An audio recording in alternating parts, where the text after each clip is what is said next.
you are collecting monies in the name of the public through the activities of the ministry. So it's public funds. That's our understanding of the law which this House passed. Which particular item in that definition refers to the situation we have now in that definition? Donation. Revenue acquired through donation. The activities of the It's not collections, levy, or extortion, or anything anymore. It's donation now. They are all forms of donation. Mr. Chairman, I'm done. Did you just say extortion is a donation?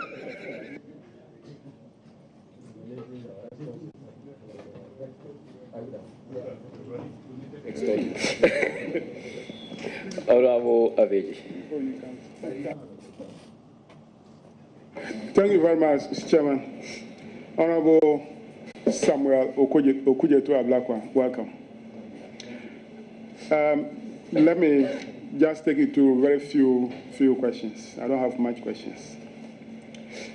Let me refer to the document marked OK1 and paragraph 2, and let me quote.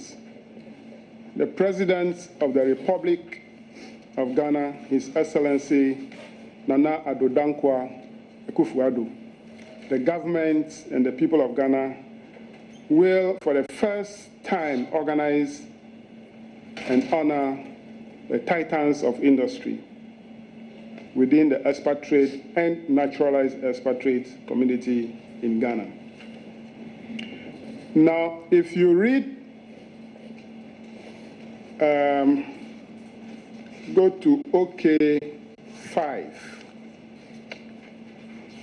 and you read what the chairman of the Millennium Excellence Foundation says, and I quote, the chairman of the Millennium Excellence Foundation, Mr. Victor Gbaho, has stated that some $25,000 and $100,000 charged per expatriate who sat close to President Nana Akufo-Addo at the recently held award ceremony organized by the foundation were for fundraising purposes. Now, I want to find out from you, marrying these two statements, what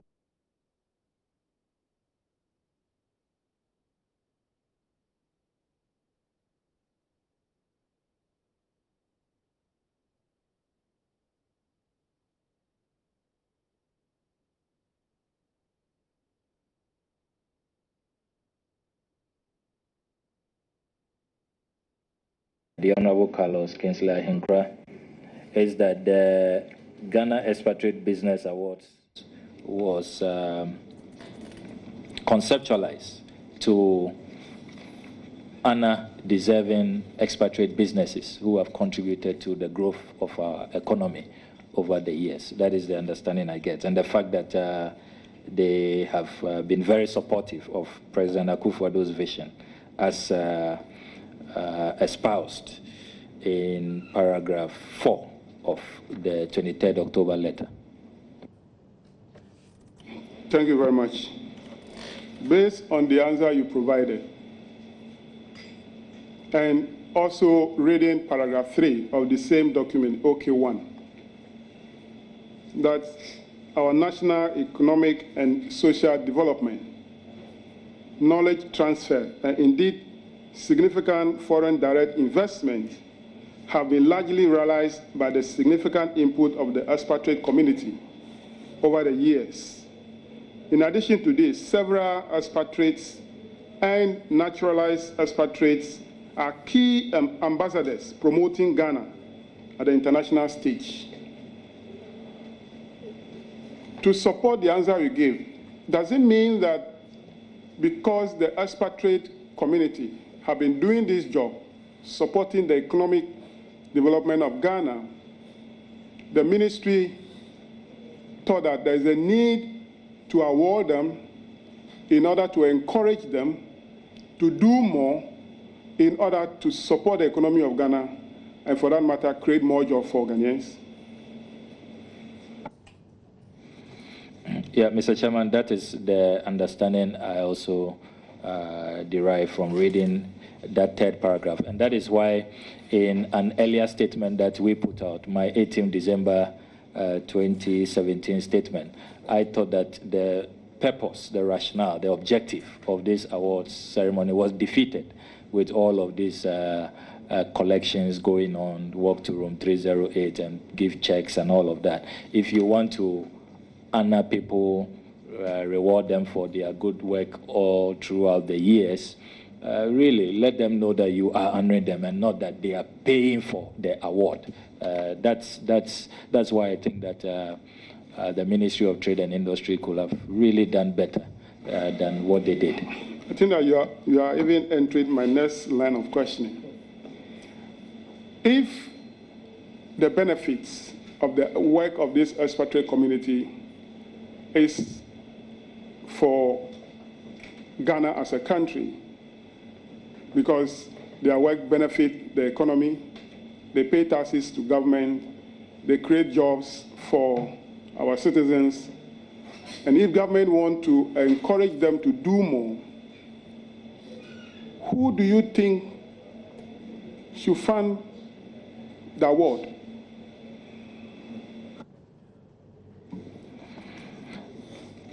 I'm very clear in my mind, Mr. Chairman, that it would really have been nice. It would have shown that this is truly a grateful nation if we had invited them and awarded them. And I believe that these people, it's just their acknowledgement is enough. The handshake. It doesn't have to be any expensive, event or expensive trophy that may necessarily disadvantage the poor taxpayer. But just the gesture alone will have been adequate. So honestly, I say that the way things panned out and all the payments and all of that, and no mean amounts, $15,000 to $100,000, that's really steep. And I wonder how many, businessmen can, cough that up without feeling it. And so I honestly think that the objective was quite defeated with all of these demands that were taking place. Let me repeat my question again. I didn't get the answer clear. The question is that if the benefit is coming to Ghana and the citizens, who are the taxpayers, who do you think should provide money to fund this program? If there is money needed for the program to be funded, who should bear the cost? Yeah, Mr. Chairman, a short rendition of my previous answer is that government of Ghana ideally should have funded it. Thank you very much. So, if the organizers and together with the Ministry of Trade and Industry is asking the expatriate community to support the program, and in one of their releases that this is being done at no cost to the taxpayer. And if they are asking the expatriate communities to support the program, let me refer to the same OK1, second page, paragraph 3, which is headed Corporate Partnership. We write to you, we invite you to support the organization and hosting of this laudable initiative with the benefits attached. Now, first of all, the benefits attached that is being referred to in this letter. Do you have any doubt that the package that is titled GEBA to Government of Ghana Partner, where we have the presidential cycle partner, the red carpet, the yellow carpet, the green carpet, and then the blaster circle carpet. This, do you have any doubt that this is not the attachment which is being referred to in the paragraph I've read?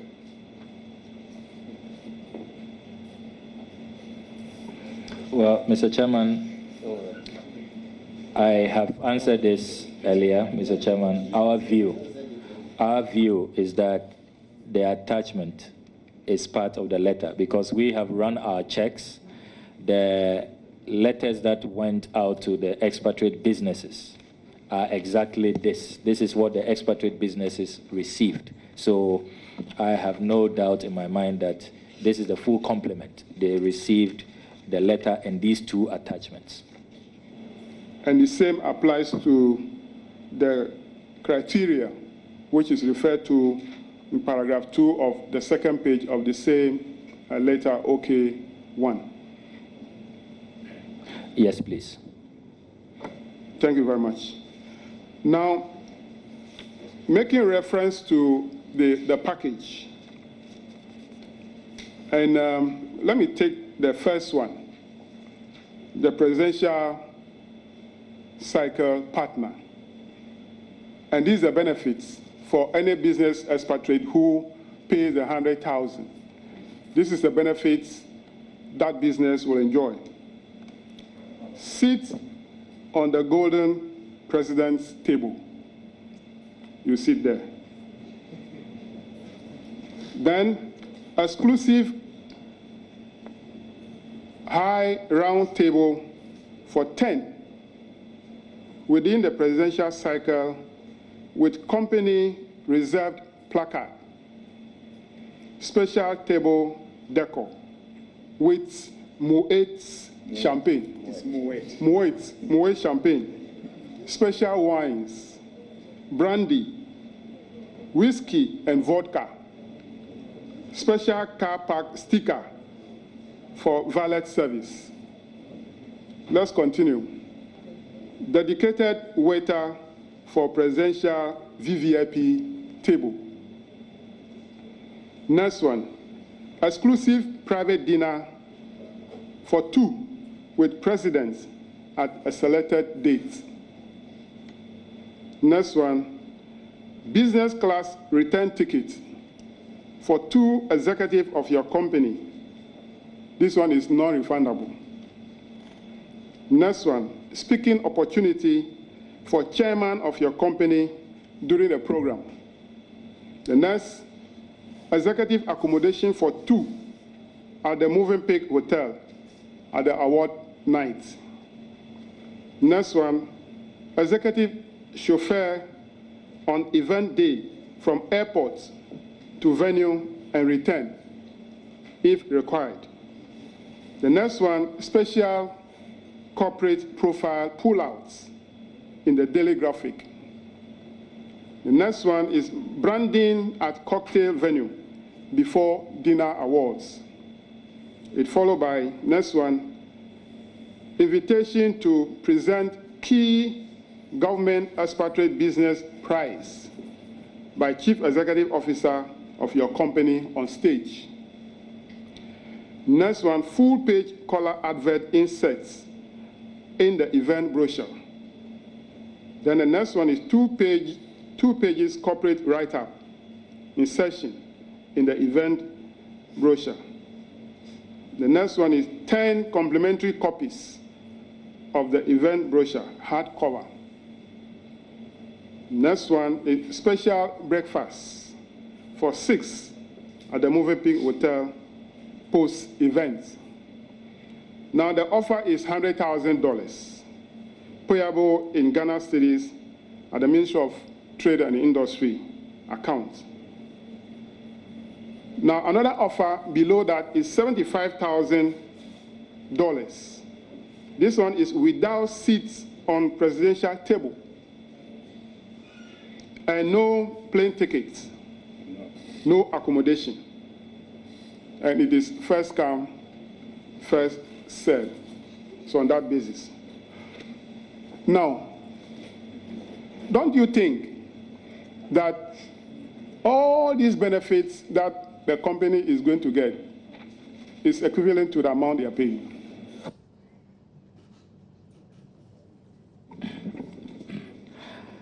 Well, Mr. Chairman, I come back to the fundamental issue. And Mr. Chairman, with all due respect, presidential time should be priceless.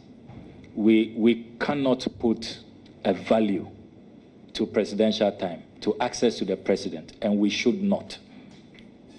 So I don't want to go into whether the $100,000 is a fair amount because of all the additions that apart from sitting by the president and having an exclusive private dinner with him, you have Moet champagne and you have valet service and you can, six people can sleep at the Movenpick Ambassador Hotel and all of that.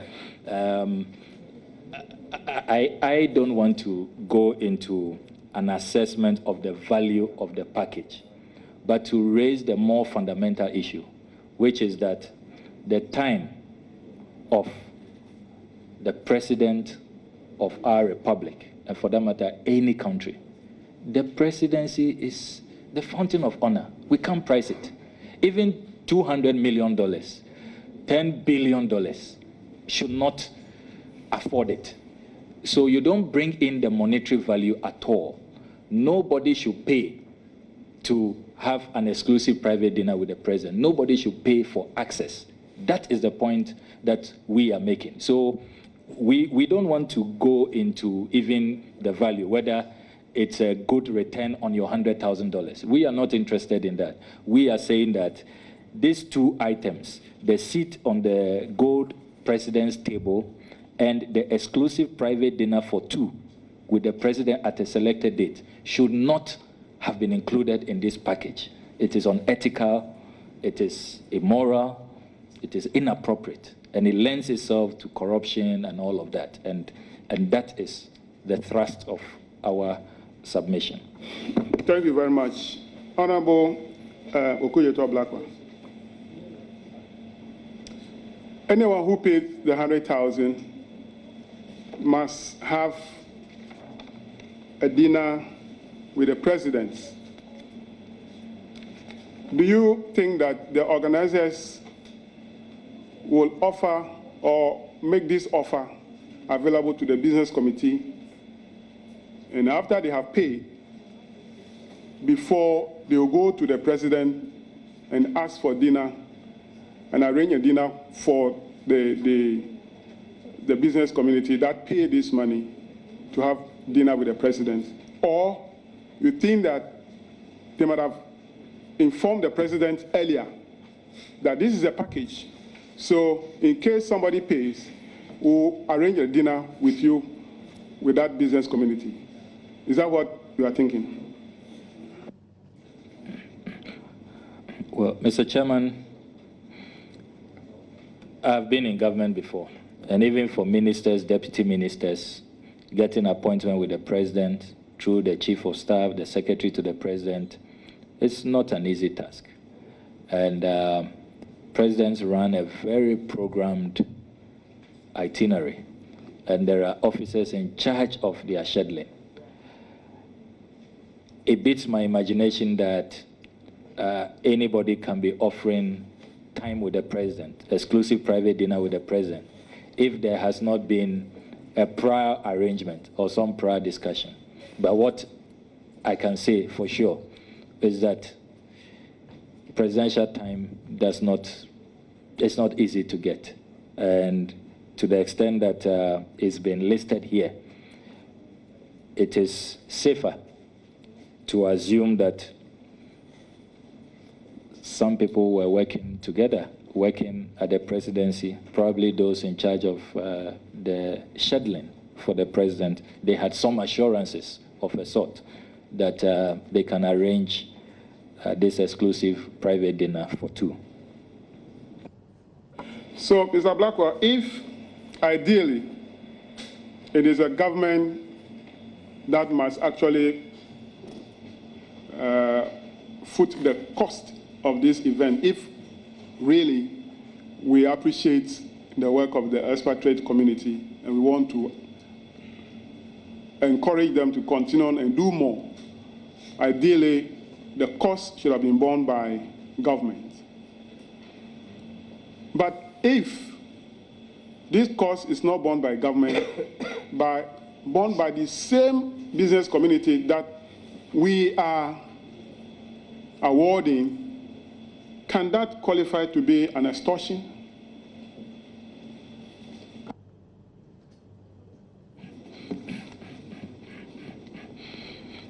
Yeah, Mr. Chairman, I have said that looking at all the circumstances surrounding this awards event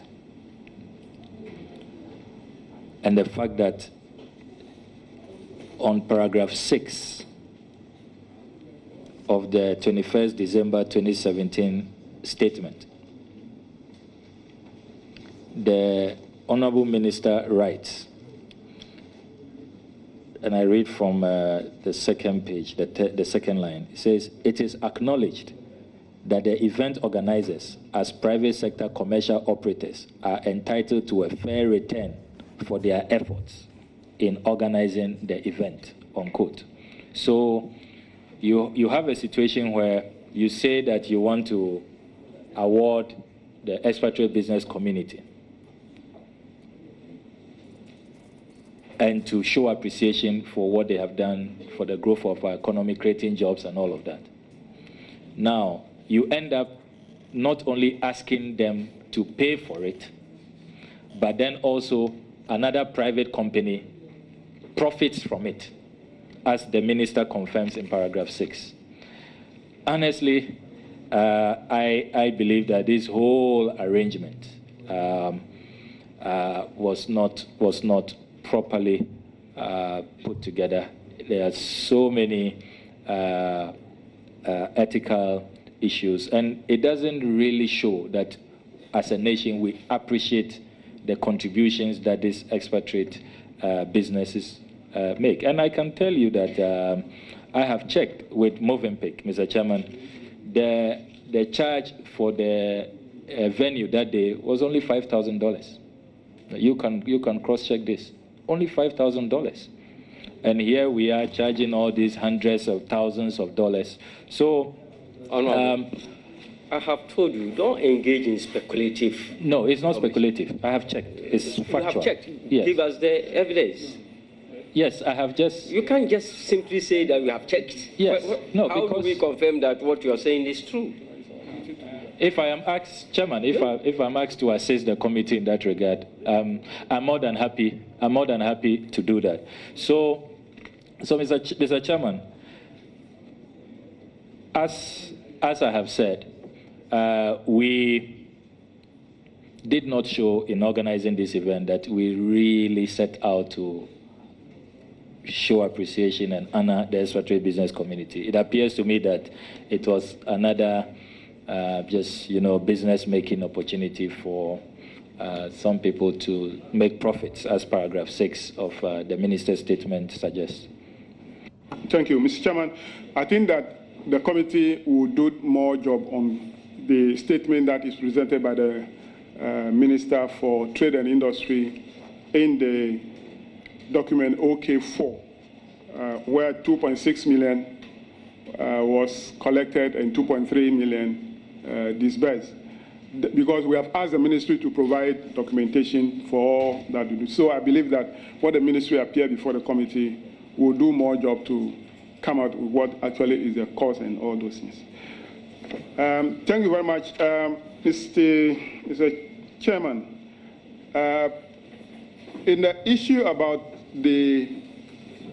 whether this is a government revenue or is a revenue that belongs to the event organizers, in this case the private sector. You have said it earlier on, but I just wanted to confirm again that you are saying that because of the definition provided in PFM for public resources, which includes donation or any revenue generated by any department through their activities, which can also be gotten from section 16, 17, 18 of the Financial Administration Regulation. By virtue of that, and by virtue that they use GCR, which is the General Counter for Receipts, to receipt the money, it becomes government revenue. Is that what you said earlier on in response to one of your questions? I want to get that one clear. Yes, please, that's what I said. And I also added that the account was controlled by the financial controller and the chief director at the Ministry of Trade and Industry. They are the signatories to the account. According to Mr. Prince Boache, the director of communications at the Ministry of Trade and Industry, in his 18th December 2017 interview on Star FM, a 32-minute interview. Will you have changed your position if you get the MOU today? It does state that a portion of the revenue must go to Millennium Excellence Foundation and a portion retained by the ministry after all expenditure incurred have been paid. And for that matter, will you have changed your position that the money collected by the ministry is actually not public resources or government money? Please, Mr. Chairman, my position would not change because my understanding of the Financial Administration Regulation 2004, LI 1802, Section 17B, collection and lodgement of non-tax revenue, 17B states, ensure that all non-tax revenue is immediately lodged in the designated consolidated fund, transit bank accounts, except in the case of internally generated funds retained under an enactment. And to the extent that there is no enactment for retention, then it doesn't matter if there is some retention per the MOU for the Millennium Excellence Foundation. So my position would not change. My understanding of Section 17B of the Financial Administration Regulations is that it will still qualify as public funds. Are you aware that per the 2017 budget statement, the Ministry of Trade and Industry is allowed to retain portion of their IGF? And if you know, do you know the percentage they are to retain? My view, Mr. Chairman, is that approval has nothing to do with this. That IGF will come under our normal Fees and Charges Act. This particular Ghana Expatriate Business Awards and the fundraising efforts do not fall under the Fees and Charges Act. So in my view, it will be wrong for us to look at the retention approved in the 2017 budget because the fees and charges was approved for the Ministry of Trade, and this does not come under that. The organization or the institution that collects government revenue through taxes is the Ghana Revenue Authority, and all government revenue through taxes are collected by the GRA and paid into the consolidated fund. Any other government organization that collects revenue, what they collect is what we call non-tax revenue, which is defined in the Financial Administration Regulation, Section 16, Regulation 16, which is defined there. And then they are also supposed to pay the money directly into the non-tax revenue accounts at the Bank of Ghana. Now, however, some of these organizations are allowed to retain portion of that non-tax revenue that they have collected before sending the rest to the non-tax revenue account. Do you know whether the Ministry of Trade and Industry is allowed to raise any revenue of this nature, retain part and pay part to the non-tax revenue? Well, Mr. Chairman, this is a rather technical matter, and I will yield to the education of the Deputy Minority Leader. He is the Chairman of the Public Accounts Committee and a respected accountant. I have not averted my mind to that particular issue, so I would not want to venture into territories which I have no expertise over. Thank you very much. Mr. Chairman, that will be all for me. Thank you. Honorable Okujeto Abrapa, the concept presidency means what? Presidency. I'm grateful, Mr. Chairman. The concept presidency refers to the office, the office. So it does not refer to only one person, but it will refer to the entire office. That's the seat of government. And who are some of the actors or the principal actors within the presidency? Apart from the president himself, you have His Excellency the Vice President, you have the Chief of Staff and deputies in this particular government. You will also have a secretary to the president, you have presidential staffers, you have presidential aides, then you have the civil servants. There's a chief director also at the presidency, and quite a legion of staff at the presidency.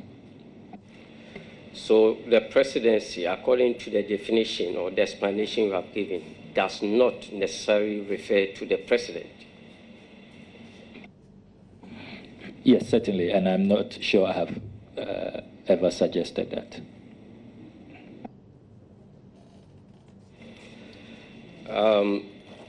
Honorable members, I think the last document we had from the honorable member, OK7, that one should be OK7. It came later when he was answering questions. So I'm referring to OK7.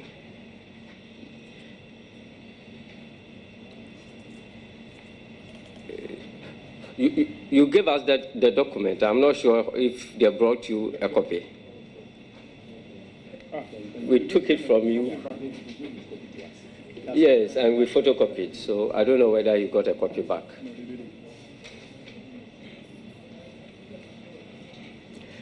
So that's the document I'm talking about.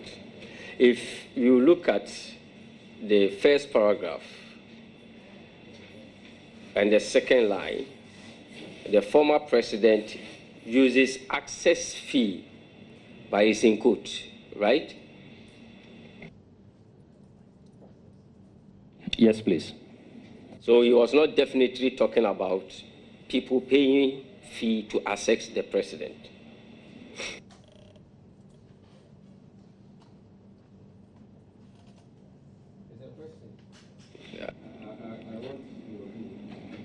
Yeah, please, if you can I said that ask again, I don't understand. he used access fee in quote. Therefore, the former president was not definite in saying that people pay fee to access the president of Ghana. Reading from the statement of the former president, listening to him as I was at the event, he's calling for an investigation. He's not making any definitive, like all of us are doing. We are asking for an investigation into this whole access fee saga. Some have called it presidential access fee, some have called it cash for seats, some have this Giba Award scandal. There are so many names, and he chose to use access fee saga. So, I mean, I think, to be fair to the former President Rawlings, he's only calling for action to be taken, like all of us who are not satisfied with the way this matter has been handled. But I heard you earlier say that there were extortions. In your view, there were extortions. which means that you have come to some conclusion in respect of that matter.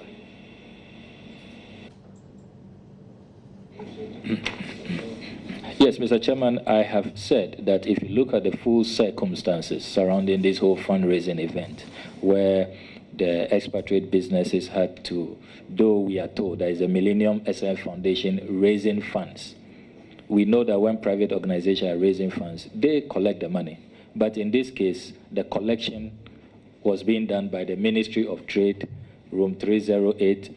An officer had been designated. You go there and all of that. And I'm saying that all of these circumstances, which are very strange fundraising mechanisms, to me, is a clear case, because it's clear to me that the Ministry of Trade wants, the expatriate business to know that records are being taken. We want to know who is really donating and who is not, and all of that. And to me, looking at the full gamut of circumstances, I am clear in my mind that there was some form of extortion taking place.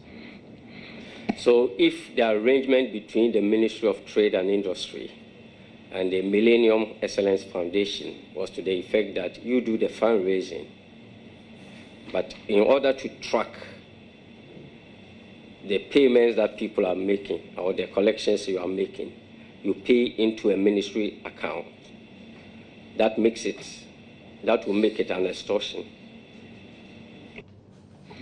Mr. Chairman, I believe that the Ministry of Trade, as we all do, and I've served in two ministries, information and education. People write always, event organizers, they want some kind of endorsement, partnership, and you just grant them the approval. That's all you do. But you don't designate an officer at your ministry to collect, monies and all of that. And so to the extent that the Millennium Excellence Foundation were not asked to open an account, because if it's about transparency, they could have opened an account as happens all the time, and then donors pay into that account, which everybody can monitor. But to say that they must walk to room 308, see Mr. Martin Ayanga, and give him the check, this is honestly is so strange that I'm clear in my mind that somebody wanted to know at the Ministry of Trade who is really donating. And that's why I say that, because extortion can even be psychological if you look at other definitions. It can be force. You breathing down the neck. And let's face it. We are in Africa. Government is the biggest employer, the biggest contractor and facilitator of business. And you know that you have to go to room 308. Mr. Ayanga is there. His big brother is watching. And if you want to be in the good books of the government of the day, you want to be available to receive contracts, and you are not on the list, on this rather faithful list, then you have yourself to blame the next time there is a tender and you are not even, considered. So that is why I'm clear in my mind that if you look at how this departs from the norm when it comes to sponsorship drives, I say that there are more questions than answers. Must all fundraising activities follow the same pattern or style? Oh, certainly. Even in terms of even the marketing, how benefits are packaged and all of that, there are always differences. But I believe that the crux of the matter is the way and manner this collection was taking place. Why did the ministry have to get involved? Why should they be the ones collecting checks and signing receipts and all of that? It's really unethical in my view. If what happened is based upon the arrangement the ministry and the Millennium Excellence Foundation had or have in respect of the sponsorship, would you say it is unethical? Yes, please. I'll still say it's unethical because, yes, they have the arrangement, but the expatriate businesses are still expected to walk to room 308 and all of that. All of these circumstances that we all know, these businesses, if they don't appear in the good books of the government, what will happen and all of that. So you see, it's for the avoidance of these things that there are always procedures, standards, best practice, guidelines to just avoid all of these, things that could open government up to all kinds of vulnerabilities. That is why I say that it was not well thought through, to say the least. That is, if there were no other intentions. Do you know the number of expatriate businesses that were invited and the number that actually turned up for the event?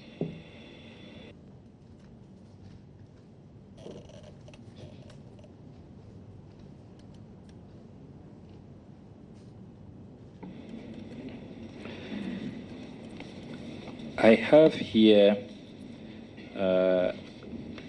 an advertorial before the event, and I have about 60 expatriate businesses in Ghana here. I can tender that, which gives you an idea. On the first page, you have Ghana Expatriate Business Awards. Theme: Foreign Direct Investment and Trade, Promoting Prosperity and Enhancing Stability in Ghana. Special guest, His Excellency Nana Addo Dankwa Akufo-Addo, President of the Republic of Ghana. And then it comes with selected businesses. It's not clear to me if these are the expatriate businesses that paid or they were just advertising those they had invited. So I can submit this as well. No, you answer the question, and if you want to buttress your answer with a documentary evidence, you do it. My question was, do you know the number of expatriate businesses that were invited and the number of the businesses that turned up? If you know, fine. If you don't know, we move on. I do not have those exact numbers. Thank you. You started your presentation by saying that even the international media, and you spoke about the BBC and others, have reported on the matter. Does it mean that if the international media or national or local media report on a matter, then it's given, it's true?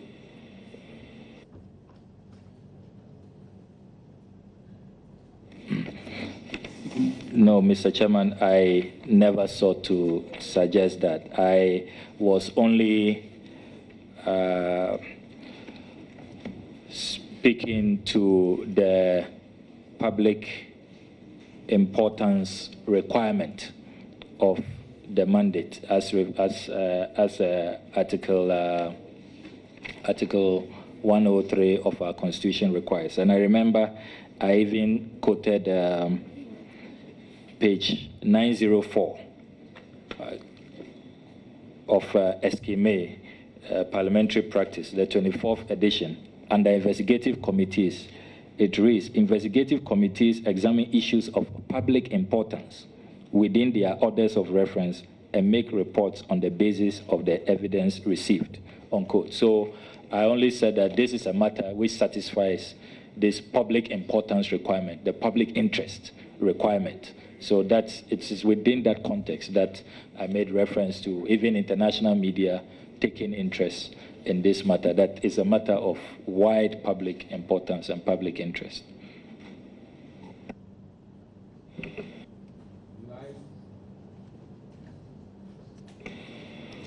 Do I understand you to say that you are not too sure whether a wrong has been committed? You are only asking for an investigation into the matter.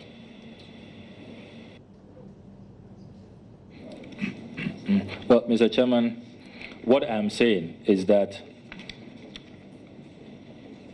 based on all the documentation we have seen and all the conflicting statements, contradictory accounts, and all of that in the attempt to do damage control, I'm clear in my mind that there is sufficient grounds for investigating the 2017 Ghana Expatriate Business Awards, that there are so many things amiss that Parliament has to look into, and that is why I seconded the motion by Honorable Muntaka that there is basis for an investigation into the Ghana Expatriate Business Awards and related matters.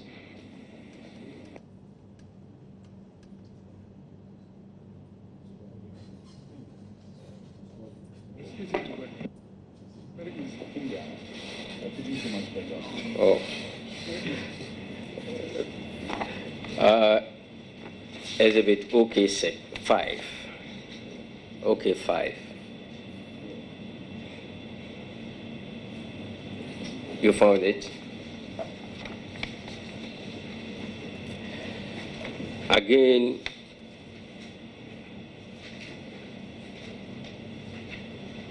His Excellency Victor Beho uses access in quotes.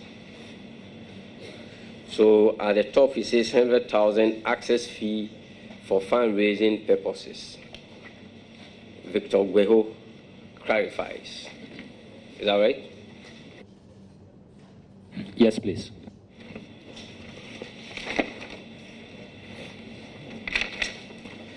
Then what you read out to us, if you go to page 2 of that document, the truth in the matter must come out. That's the second paragraph. Mr. Beho told journalists at a press conference on Wednesday, 20th December, adding, the figures charged were for fundraising and sponsorship, but some of the companies have not even paid. You started your presentation relating to this document by saying that this is a very credible person who must be believed. So you believe what he's saying here? Yes, please. I have no doubt to disbelieve what he has said. Indeed, his president, the Millennium Excellence Foundation, President Mr. Ashim Morton, when he addressed the press, I listened carefully.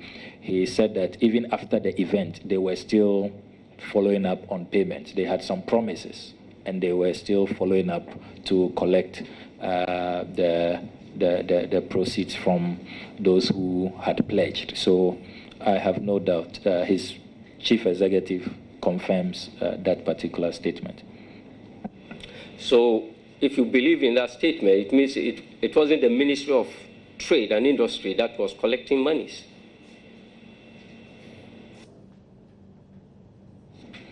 My understanding of that statement is that they carry out the fundraising in terms of reaching out to the company, contacting the companies. But when it comes to the payment, they don't collect. They direct them to the Ministry of Trade, room 308, the famous room 308, that if you want your payment to be well recognized and considered, then you must make sure, as the Deputy Minister's letter states, then you must go to Mr. Martin Ayanga, room 308, to effect your payment and be duly acknowledged. I'm sure you'll give birth to a boy and name him Ayanga. Name him Ayanga. He likes the name so much.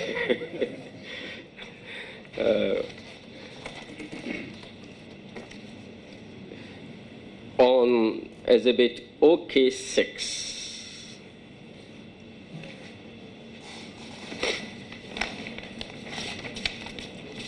you are there.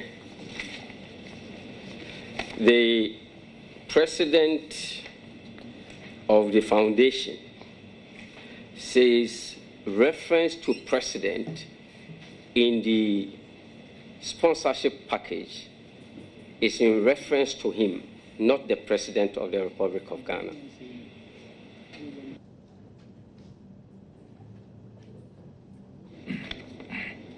Yes, please, Mr. Chairman.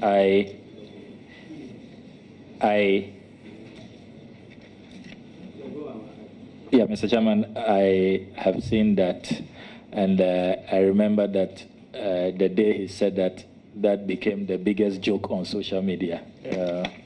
Everybody was asking if anybody will pay $100,000 to go and meet with President Ashim Morton. So you are taking what he said for a joke. Is that what you are saying? That he was joking? Yeah, to put it lightly,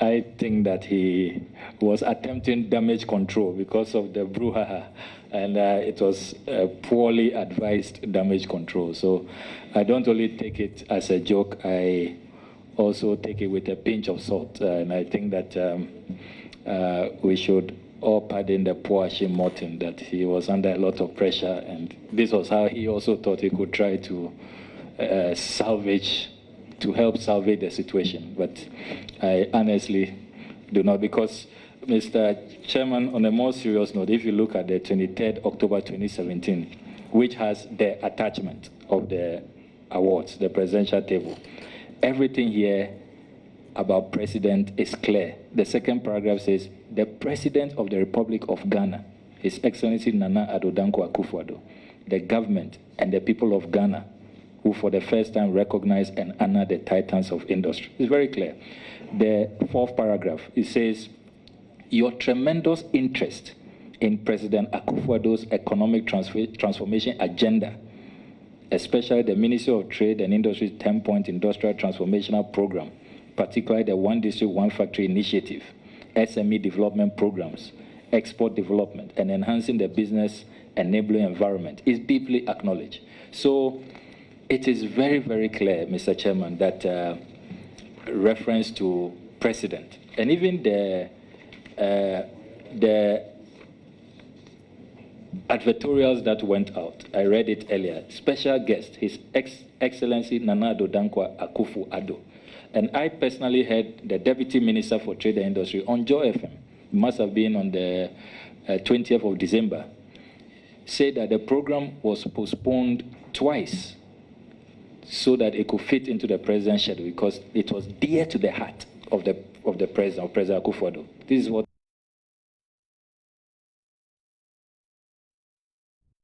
come all of a sudden everywhere we see president is President Ashim Morton. Honestly, no wonder Ghanaians are not buying it. It was going into Christmas. It was one of the biggest jokes in town. See, you said the president was invited as a special guest. So how do you reconcile this statement with an earlier statement that you said it was under the auspices of the president? Special guest means you have been invited to a program. Is that not the meaning? Yes, Mr. Chairman, I believe I was referencing the 17th December 2017 letter, the third paragraph, which said that upon the conception of the novel idea, the foundation informed the government through the presidency and further sought partnership with the Ministry of Trade. So it was within that context that I referred to the presidency. But I have always stated that President Akufo-Addo was invited to the event. That is why I do not buy Mr. Ashim Morton's claim that he was the president who people were to pay and sit by, and that when in the last hour he noticed that President Akufo-Addo was gate-crashing, he vacated his seat and allowed President Let's be fair to people who are not here to answer accusations. No, but it's a public you say that he said the president was gate crashing. Has he said that? Okay, no, he didn't use the word. That's why I said he suggested. I mean, when you vacate your seat, it means that there were even no arrangements for the number one gentleman, the commander-in-chief of the Ghana Armed Forces. I find it mind-boggling. I honestly can't believe that.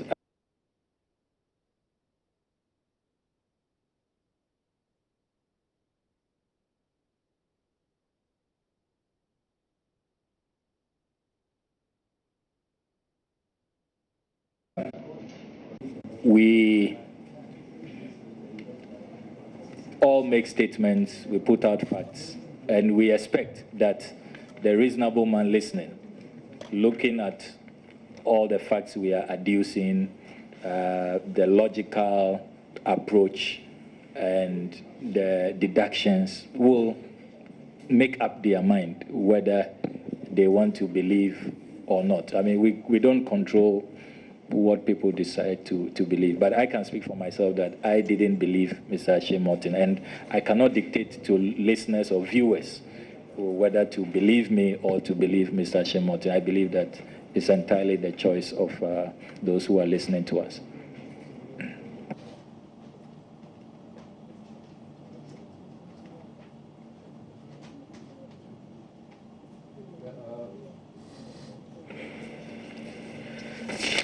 Okay, one.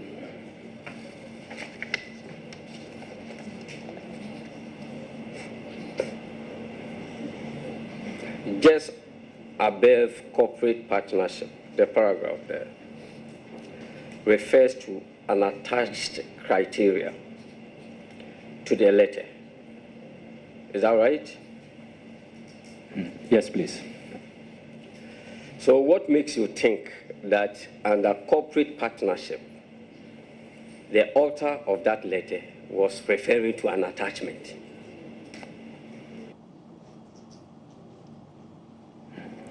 Because the attachment is indeed attached as the second attachment, and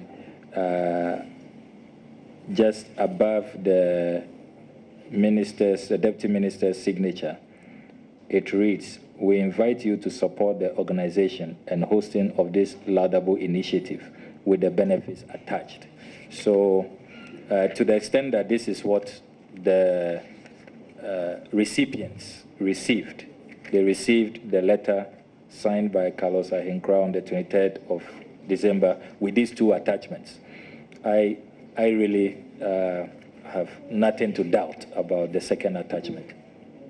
When you are attaching a document to a letter, you refer to the heading of the document to be attached, right?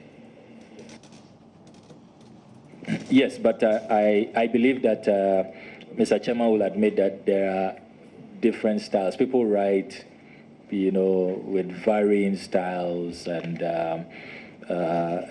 it's really a matter of style, really. You can't dictate to anybody how they should write their letter or how we expect letters to be written. I'm sure, Mr. Chair, if you were writing this, you will have authored this differently. And perhaps if all of us had to write about this Ghana Expatriate Business Awards, I'm sure we'll have, if we have 15 here, we'll have 15 different versions. And I don't think it would be my place to say that any of those versions will be wrong. It's a matter of style, I think. So what style was the author of this letter using? Clearly, a very straightforward style, which says that we invite you to support the organization and hosting of this laudable initiative with the benefits attached. And the benefits are indeed attached. And what makes me even more convinced is that beyond the benefits, that's the seat at the Gold President's table, the exclusive private dinner for two, you are also told where to send the checks. Page 3 of the attachment, it says, kindly send your checks to the head of finance at the Ministry of Trade and Industry, Mr. Martin Ayanga, room 308. Thank you. Kindly note that all payments should be done in Ghana cedis. Then the last page of the attachment also says that please note change in date. New date for the awards, Monday, 4 December 2017, time 6 p.m., venue, Marvin Pig Ambassador Hotel. Then it adds, you are kindly required to develop a 3-minute corporate video in digital format and please deliver to Mr. Prince Boachi Boateng at the Ministry of Trade and Industry by the 20th of November 2017. And this is the Director of Communications at the Ministry of Trade. So everything about this attachment has to do with the Ministry of Trade. So I'll be surprised that somebody else somewhere will be writing and will be in so much control and so much knowledge about happenings in the Ministry of Trade, including what is transpiring in Mr. Younger's office. I see that it flows logically, sequentially, factually, and all of that. So I think that it's really an afterthought, somebody trying to probably wiggle their way out. And really, since this scandal broke from day one, it's been a comedy of errors and contradictions and, inconsistencies. And I'll not be surprised that this is an addition to that comedy of contradictions. Mr. Chairman, I think the value pronouncements are a little too many in this matter. They are pregnant with innuendo.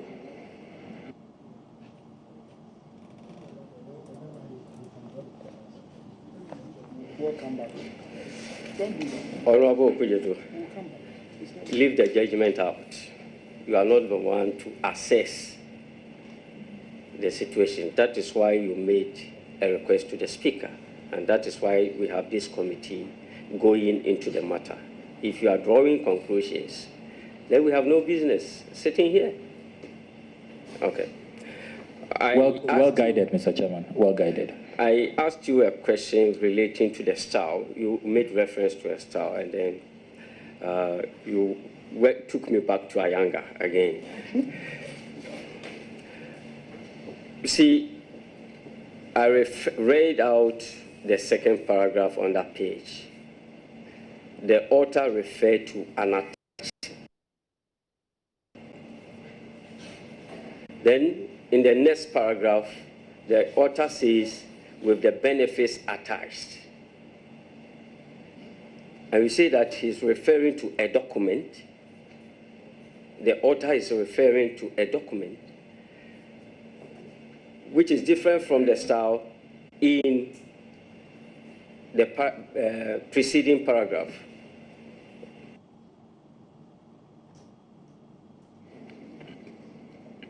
Yes, Mr. Chairman, and I have said that to the extent that our checks, the minorities checks, indicates that the expatriate businesses received the letters with the second attachment, truly received this letter with the second attachment. We have no cause to doubt that that is what the writer of this letter was intending.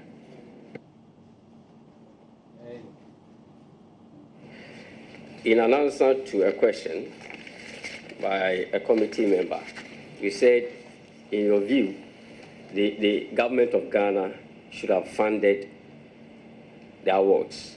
Is that what you said?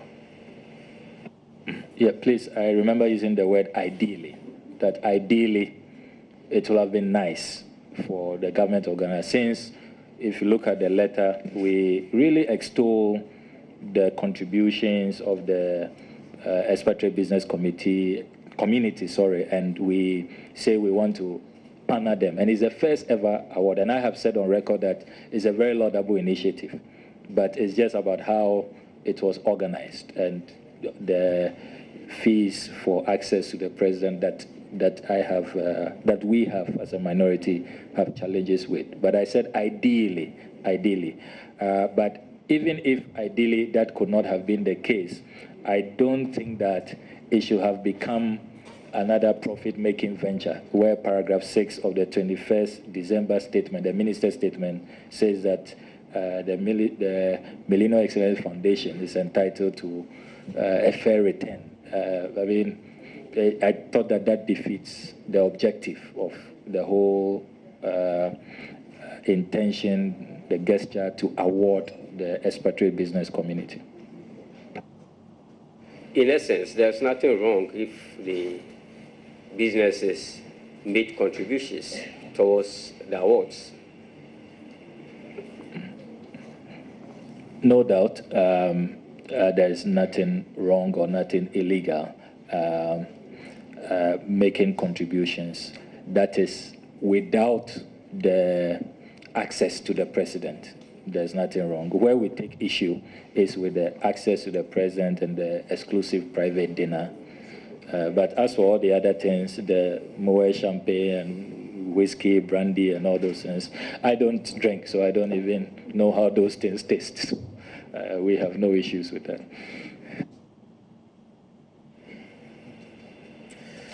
So on the same document, okay, one, I go to the first document you attached, criteria qualification, the flip side of it. Mr. Chairman, it's not his attachment. He didn't attach it. How do you come to that conclusion? He has brought it. He has brought it. He says that that is the full complement of information that he got. And one of the communications from the ministry says that they had no link with this. So for now, it's an allegation until it is proven. It's an allegation. But please don't take sides. I didn't attach it. But Mr. Chair, I get the impression that you are taking sides because I didn't attach it. It's not my attachment.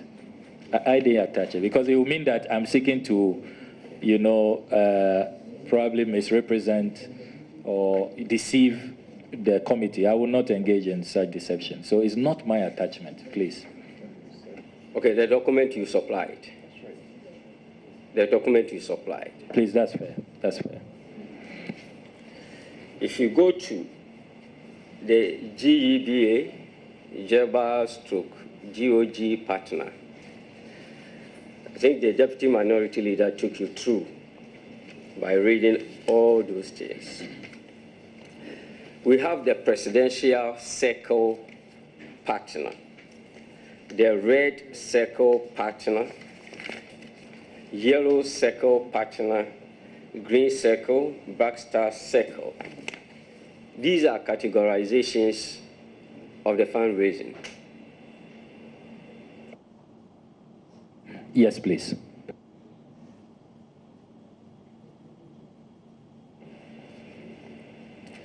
And according to information that you have given us, that even when you were a deputy minister, it was always difficult having access, in quote, to your president or to the president. To the president. Yeah, I said it doesn't come easy. You can't just walk in and see the president. Yeah. And what it means is that our presidents don't normally have so much leisure time to themselves. Is that what it means? Yes, please. Okay. So do you think that exclusive private dinner for two with president at a selected date refers to the President of the Republic? Yes, please, because I have no doubt in my mind that the president being referred here is President Akufo-Addo. I can't imagine anybody else in this country who people will pay $100,000 or $75,000 to go and see. Because even our former presidents, once they become former, the value drops. So it's really about the office.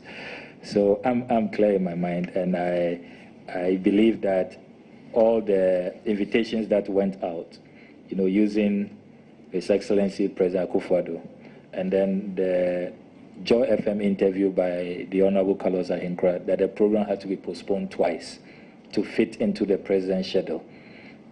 Based on all of that evidence, I have no doubt that the exclusive private dinner for two with president at a selected date is President of Ghana.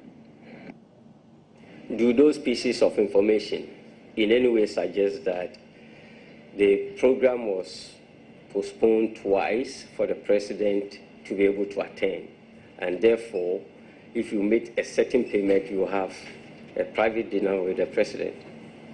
Is that what you are saying? What I'm saying is that clearly people were paying on the assumption that when they pay $100,000 and $75,000, they get to sit at the president's gold table, and then they are guaranteed an exclusive private dinner with the president at a later date. As to whether that private dinner has been arranged or if the event organizers were just pulling a fast one so people will pay, but they did not intend to keep their side of the bargain, I cannot tell. I do not even know at this point if the exclusive private dinners have even taken place already, because we are talking about an event that happened on the 4th of December. We are now in January. I do not know if those exclusive private dinners have taken place, but clearly, to the extent that people paid expecting this, I wonder if those rights do not accrue to them, and if they cannot demand and insist that they are entitled to these exclusive private dinners. And that is why we take the view that they should not have been included. It's unethical, it's wrong, it's immoral, and it's unacceptable. The second box of the same page, the second bullet point refers to ministerial circle. So it was in reference to which ministers?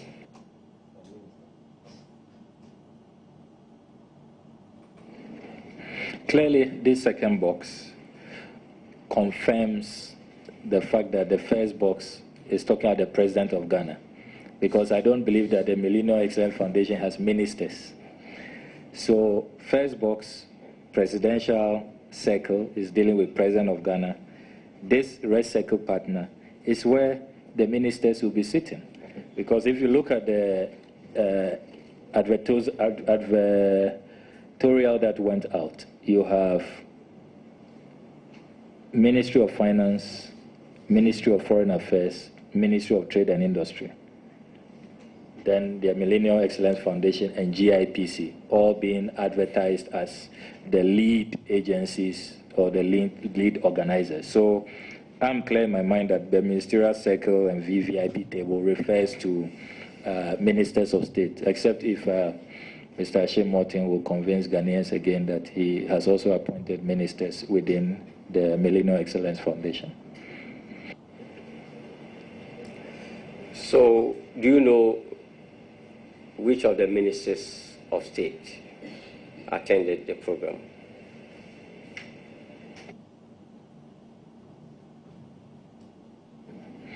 I don't think I've averted my mind to that. I didn't watch the event, neither did I attend the event. So I cannot say for certain the ministers who were in attendance. So, if somebody who participated or attended the program were to tell you that ministers that participated sat with the president, not in a ministerial circle, what would be your reaction?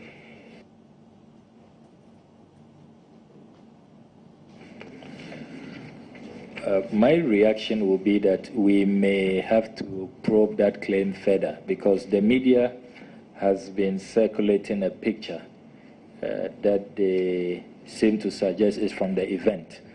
And if you look at that picture, you do not see there's this picture here. You do not see ministers sitting with the president, but I do not know if this is from another event, because as I said, I wasn't at the event, so I can't be very certain about what the media is putting out as a picture from the event. But I mean, I'm open for further for a further investigation into that matter.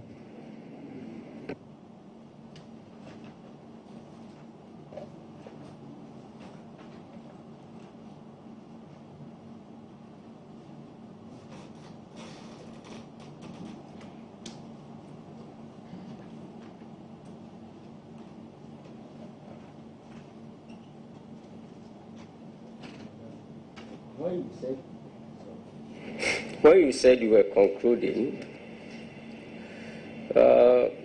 you made a statement to the effect that the whole idea of the awards is a noble one, a noble initiative, but ethically wrong.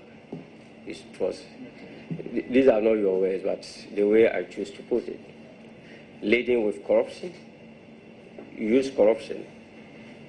So can you demonstrate the corrupt practice or the corruption that has taken place in this matter? Very grateful for the opportunity, Mr. Chairman. Mr. Chairman, the classical definition for corruption is using public office for private gain.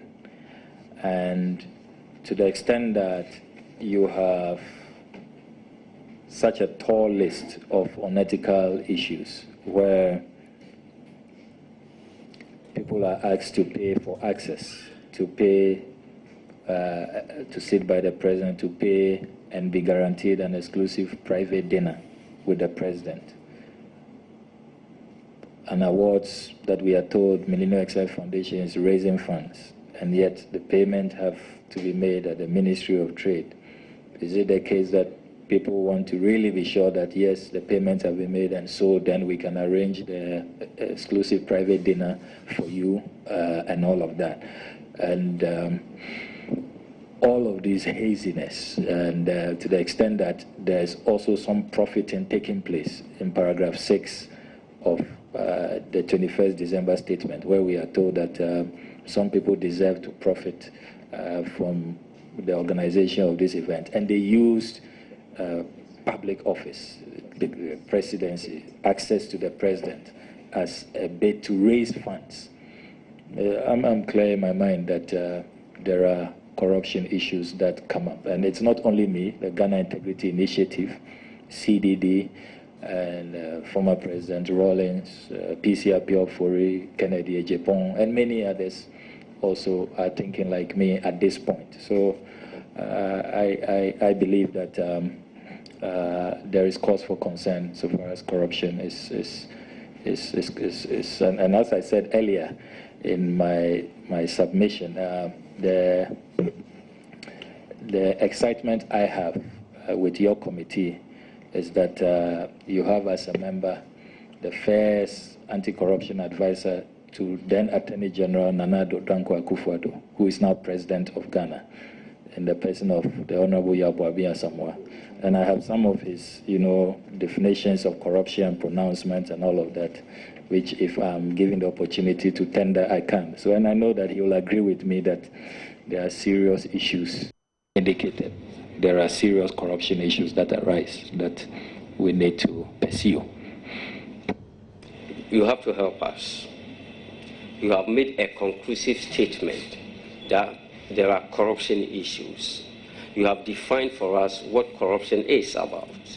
And we are asking you, I am asking you, that public officer using public office for a private gain, if you cannot point to any particular public officer who has benefited privately or gained privately from the organization of these awards, you tell us and we'll move on. For the record, Mr. Chairman, I said the classical definition is using public office for private gain. Using public office for private gain.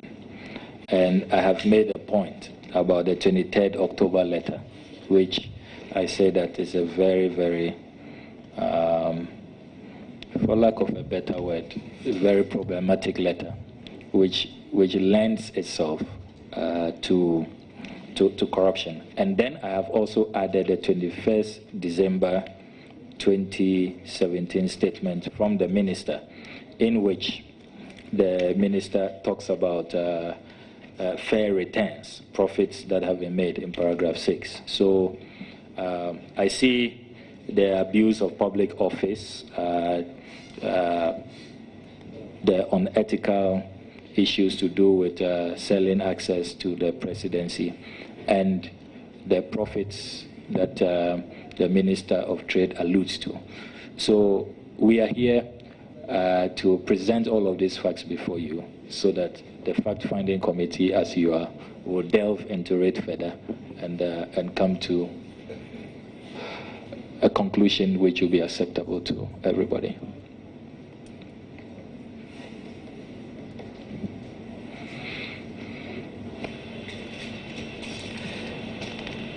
See, the other categorizations of the document that we are referring to, okay, 1, yellow, green, backstar, circle partners, will be in reference to who?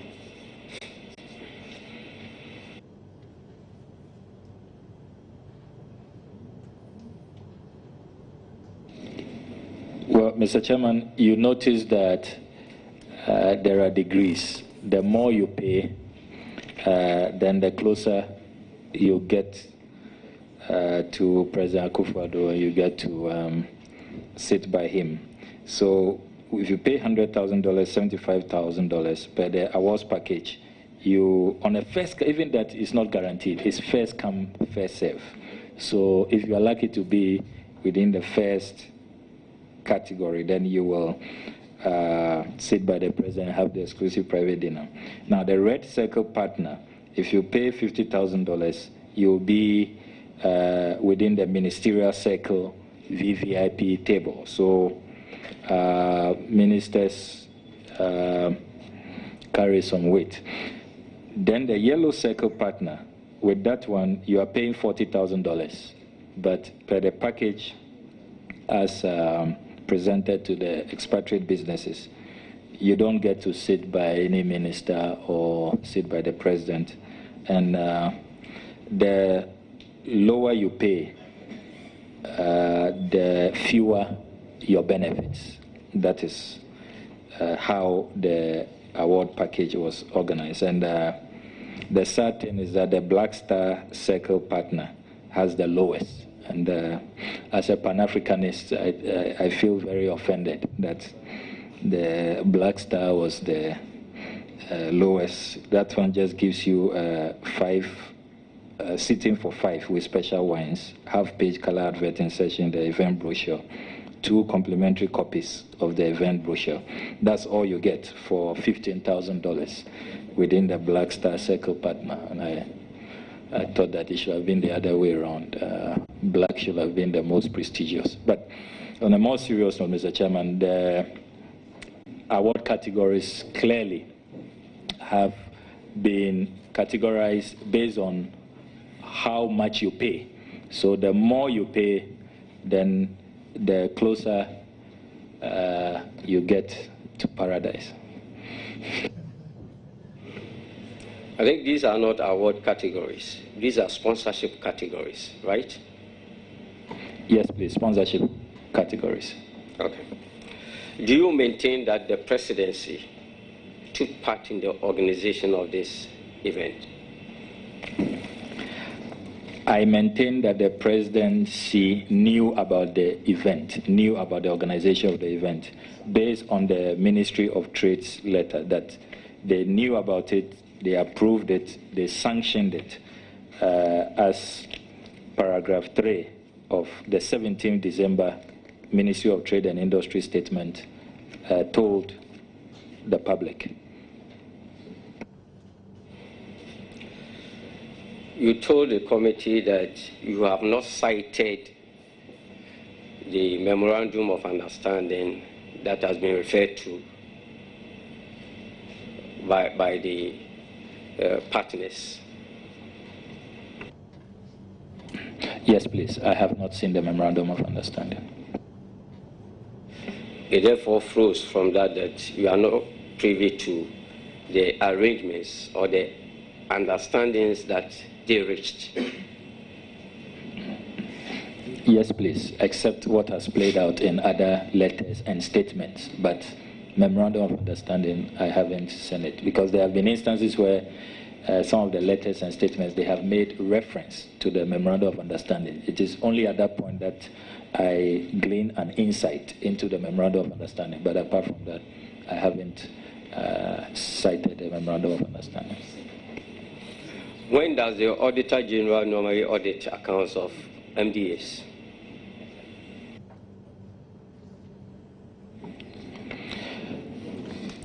If my memory serves me right, it's done at the end of the fiscal year.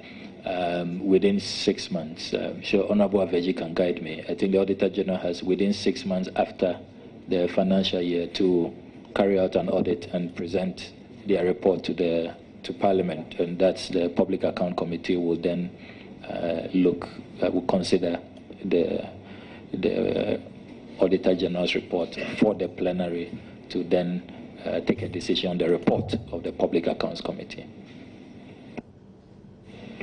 Is it the case that when a group organizes an event like this, at the end of it all, they sit to look at how much came in, how much went out? Is it normal to do that?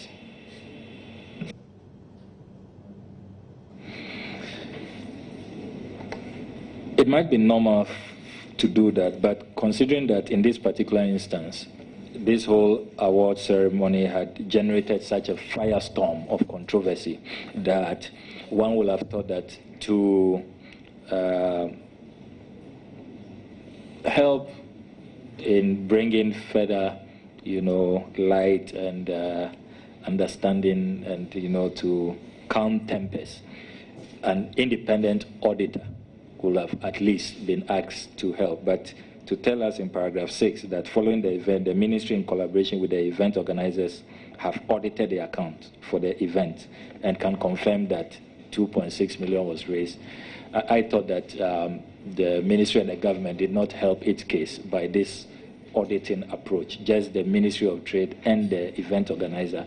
I thought that at least an external party should have been brought in. Then we build confidence. But this approach, I haven't said that there's something illegal about this approach. I'm just saying that it does not build public confidence and it's a bit too incestuous. Do you know when the said auditing by the ministry and the Millennium Foundation, Excellence Foundation, take place? Are you aware?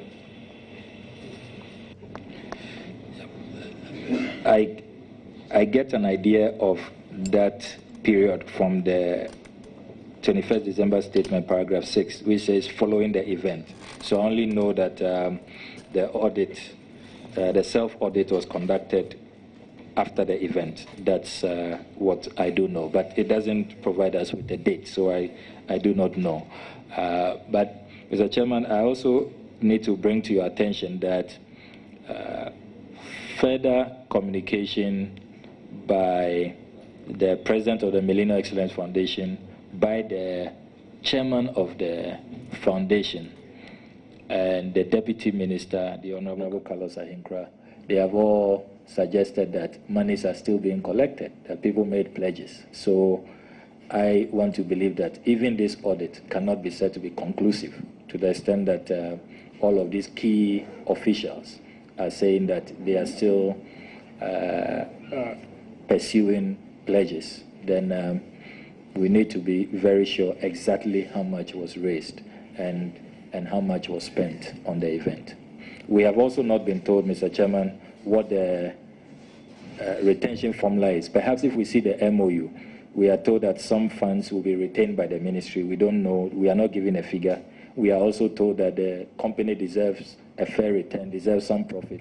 We are also not told how much that is. So I believe that these are matters that your fact-finding committee may want to inquire into further. In OK 4, 6.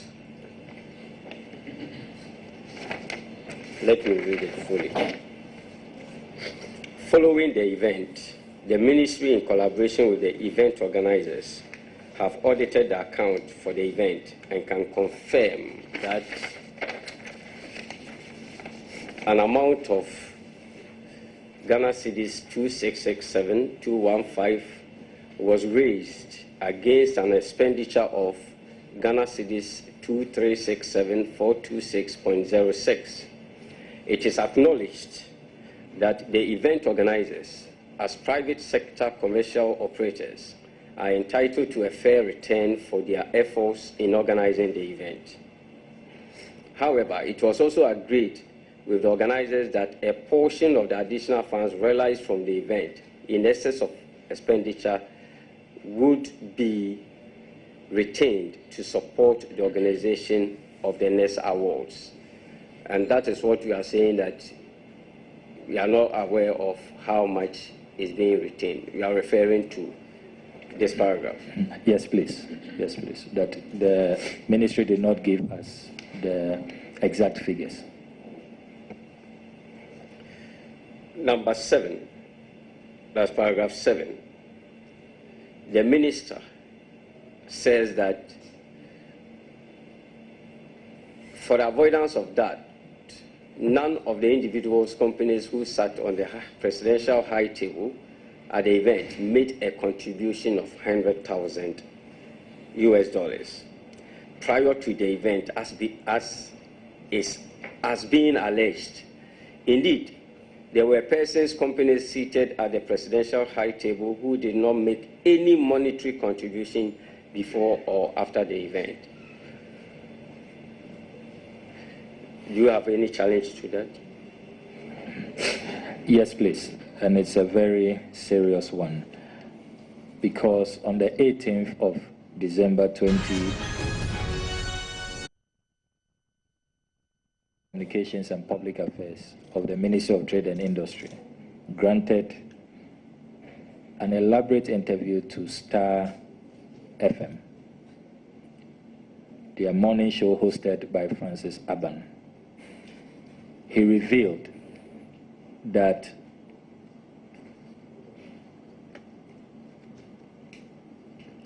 payments of $100,000 were made. That statement contradicts what is here. And Mr. Chairman, it is important to stress that the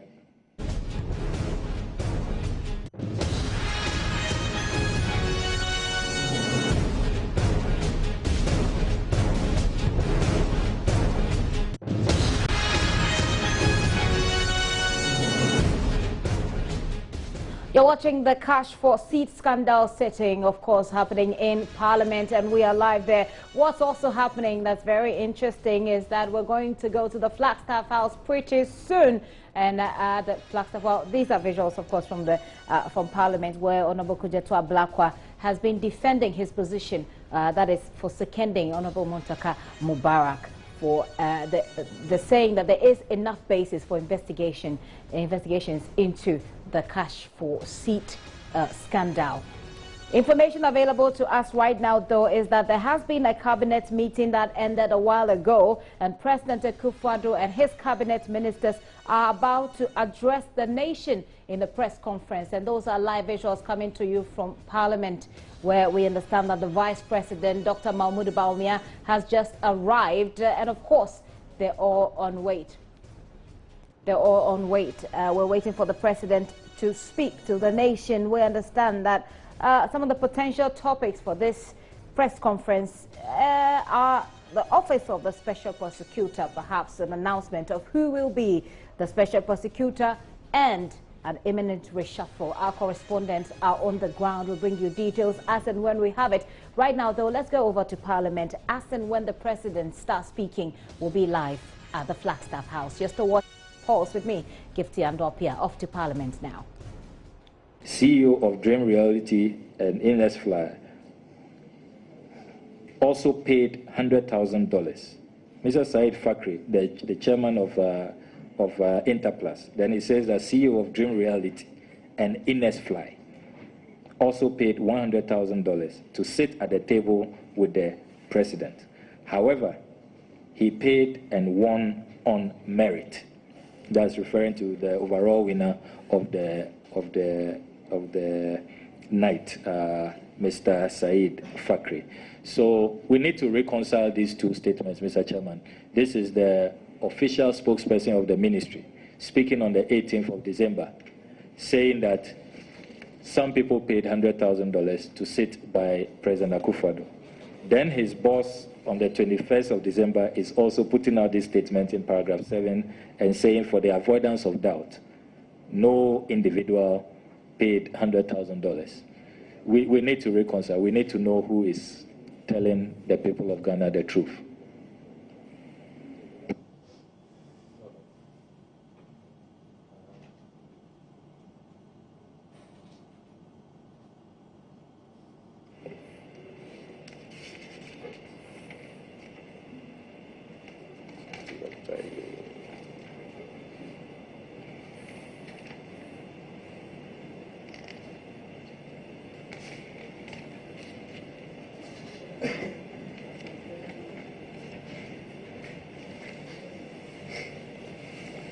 So, in your view, extortion occasioned because people were made to go and pay money at the Ministry of Trade.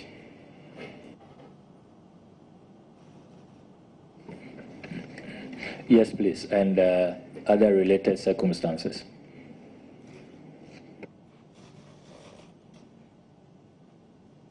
And I think when Dr. Sibeyeboa was trying to elicit more information from you, he made reference, he said you had referred to the MPP as having used the awards to freeze the expatriate community. I think you confirmed that. Yeah, Mr. Chairman, thank you for the opportunity. I have a copy of the statement I issued on behalf of the minority, and this is how it was couched. I'm reading from the 5th paragraph. It says, has the MPP government not used a so-called awards ceremony as a ruse to fleece the expatriate community? Question mark. Will the experts be wrong in feeling this way? Another question mark. Then it continues. My position would surely have been different if this particular fundraising concept was carefully utilized to raise funds for a worthy humanitarian cause, probably towards cancer patients, leukemia patients, malaria eradication, re-equipping our hospitals, or towards paying the medical bills of suffering children whose parents cannot afford, but certainly not debasing the presidency in this manner, unquote. So it was within this context. And if you look at the paragraph above, it says, how does this play out in our conscience for an awards ceremony built to honor deserving investors who chose our country to do business in order to create jobs for our fellow citizens and help grow our economy, being basically surcharged in the most crude circumstances for the awards? Is this not extortion? Is this, then we ask question mark, is this not using the presidency to sell favors? In any case, how do we convince anybody that these awards were indeed earned and not for sale to those willing to pay?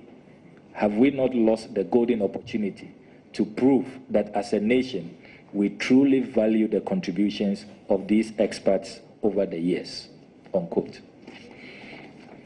Since we have made reference to the document, we'll take a copy. Okay. And mark it OK8. OK8. And then the clerk should make copies for members and return the witness's copy to him. It could be the only copy he has. Okay, that will bring us to the engagement with you, Honorable Sam Okudzeto Abrakwa. We are grateful for attending upon the committee by coming to assist us to undertake our constitutional duty. We are grateful to the press, especially GTV, Ghana One.